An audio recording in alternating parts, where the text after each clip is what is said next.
జ్వరం రాగానే డోలో ఏసేసుకోకుండా ఒక్క సెకండ్ ఆగి నేను చెప్పేది వినండి.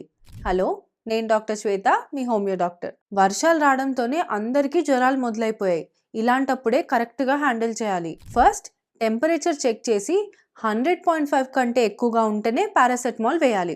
లేకపోతే అవసరం లేదు. ఇంకా తర్వాత 2 రోజులైనా జ్వరం తగ్గట్లేదు అనంటే బ్లడ్ టెస్ట్‌లు చేసి టైఫాయిడ్, మలేరియా, డెంగ్యూ, చికెన్ గున్యా లాంటివి ఏమైనా ఉన్నాయేమో చూసుకోవాలి. ఇంకా మూడోది, జ్వరం రాగానే పాలు, బ్రెడ్, టీ, కాఫీ లాంటి న్యూట్రిషన్ లేని ఫుడ్స్ అస్సలు ఇవ్వకూడదు. ఇంట్లోనే వేడివేడిగా చేసుకునే పొంగల్, కిచిడి, రసం రైస్ లాంటివి ఇవ్వాలి. ఇంకా ఫైనల్‌గా డీహైడ్రేట్ అవ్వకుండా చూసుకోవడం చాలా ఇంపార్టెంట్. దీనికోసం మార్కెట్‌లో దొరికే ఈ ఓఆర్ఎస్ఎల్ కాకుండా డబ్ల్యూహెచ్ఓ రికమెండెడ్ ఓఆర్ఎస్ సొల్యూషన్ మాత్రమే యూజ్ చేయాలి. దీంతో పాటు ఇంట్లోనే కొబ్బరి నీళ్ళు, బార్లీ లేదా రాగి జావ, నిమ్మకాయ నీళ్ళు కూడా ఇవ్వచ్చు.